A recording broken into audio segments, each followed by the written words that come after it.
High বন্ধুরা, কেমন আছেন সবাই? আশা করি ভালো আছেন। শেখ বাড়ির রান্নাবান্না আপনাদের স্বাগত জানাই। তো আজকে আপনাদের সামনে লাউ এবং ডিম দিয়ে একটা খুব সুন্দর রেসিপি শেয়ার করব আপনাদের সঙ্গে। তো রেসিপিটা দেখার জন্য ভিডিওটি প্রথম থেকে শেষ পর্যন্ত দেখতে থাকুন, আর ভালো লাগলে চ্যানেলটিকে সাবস্ক্রাইব করে বেল আইকনটি প্রেস করে রাখুন। তো চলুন রেসিপিটি শুরু করি।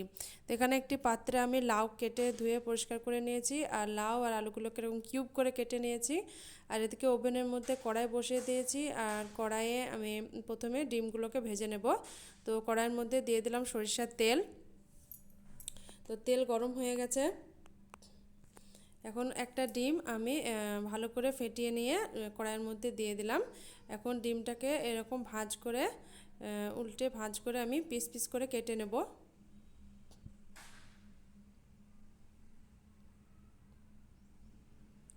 তো দেখতেই পাচ্ছেন আমি পিস পিস করে কেটে নিচ্ছি। তো একটা ডিম আমি এরকম পিস পিস করে কেটে নিলাম।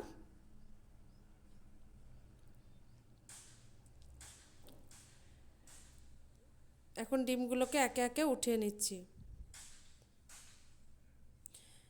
আবারও ওই কড়াইয়ের মধ্যে আবারও একটা ডিম দিয়ে দিলাম, আর এই ডিমটাকে আমি একটু ঝুড়ো করে ভেজে নেব। তো ডিমটাকে ভালো মতো নাড়াচাড়া করে দেখতে পাচ্ছেন ঝুড়ো করে ভেজে নিচ্ছি।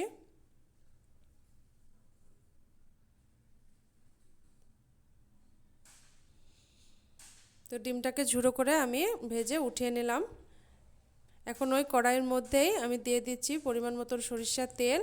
আর তেল গরম হয়ে গেছে, তেলের মধ্যে একটা শুকনো লঙ্কা ফাটিয়ে দিলাম আর একটা তেজপাতা ফাটিয়ে দিলাম, আর সামান্য একটু কালো জিরে এখানে আমি দিয়ে দিচ্ছি। এখন সবগুলোকে একটু নাড়িয়ে চাড়িয়ে দিলাম। তার মধ্যে দিয়ে দিচ্ছি পেঁয়াজ কুচি। তো পেঁয়াজ কুচিটা দেওয়ার পর একটু লাল লাল করে ভেজে নেব। পেঁয়াজটা দেখতে পাচ্ছেন পেঁয়াজটা লাল লাল করে ভেজে নিয়েছি, আর তার মধ্যে একটু সামান্য জল দিয়ে দিলাম। তো এখানে শুকনো মশলাগুলোকে অ্যাড করব, তাই জল দিলাম। এখানে 1 চা চামচ আমি আদা রসুনের পেস্ট দিয়ে দিলাম, 1 চা চামচ হলুদ গুঁড়ো, 1 চা চামচ লঙ্কা গুঁড়ো, 1/2 চা চামচ জিরে গুঁড়ো, 1/2 চা চামচ ধনে গুঁড়ো, আর স্বাদ মতো লবণ দিলাম। এখন সবগুলোকে ভালো মতন মশলাটাকে কষিয়ে নেব। তো মশলাটাকে ভালো মতন কষিয়ে নিয়েছি। এর মধ্যে দিয়ে দিচ্ছি কেটে রাখা লাউ এবং আলু। এখন লাউ আর আলুটাকে দিয়ে ভালো মতন কষিয়ে নিতে হবে। তো আমি এখানে 5 মিনিট টাইম নিয়ে কষিয়ে নিয়েছি, যেহেতু লাউ থেকে জল বের হয়, তো সেই জন্য একটু টাইমটা বেশি লেগে গেছে। তো 5 মিনিট ধরে ভালো মতন আমি কষিয়ে নিয়েছি। তারপর এখানে দিয়ে দিচ্ছি পরিমাণ মতন জল। তার মধ্যে দিয়ে দিলাম 3টে কাঁচা লঙ্কা, আর একটা ঢাকনার সাহায্যে ঢাকা দিয়ে আমি 10 মিনিট কুক করে নিয়েছি। তো ফিরে আসলাম 10 মিনিট পর।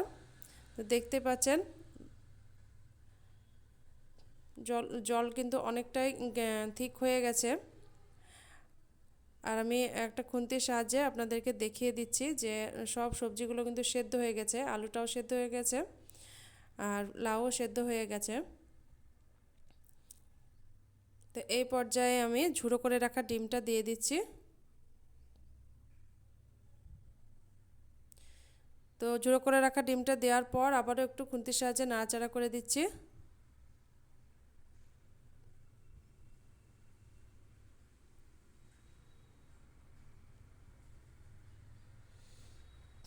তার মধ্যে এখন পিস পিস করে কেটে রাখা ডিমগুলো দিয়ে দিচ্ছি। আবার একটু নাড়িয়ে চাড়িয়ে দিলাম। তো আবারও ঢাকনার সাহায্যে ঢাকা দিয়ে আমি 2 থেকে 3 মিনিট কুক করে নেব। তো ফিরে আসলাম 2 মিনিট পর। তো দেখতে পাচ্ছেন রান্না কিন্তু কমপ্লিট। আর একটা প্লেটে পরিবেশন করে আপনাদেরকে দেখাচ্ছি। তো কেমন লাগলো রেসিপি অবশ্যই কমেন্ট করে জানাবেন। আর গরম গরম ভাতের সাথে তো জাস্ট জমে যায়। তো আপনারা অবশ্যই কমেন্ট করে জানাবেন কেমন লাগলো, সাথে লাইক করবেন, চ্যানেলটিকে সাবস্ক্রাইব করে বেল আইকনটি প্রেস করে রাখবেন, যাতে নিত্য নতুন ভিডিওর আপলোড সবার আগে আপনাদের কাছে পৌঁছে যায়। আর বেশি বেশি করে আমার রান্নাটাকে শেয়ার করবেন। সবাই ভালো থাকবেন।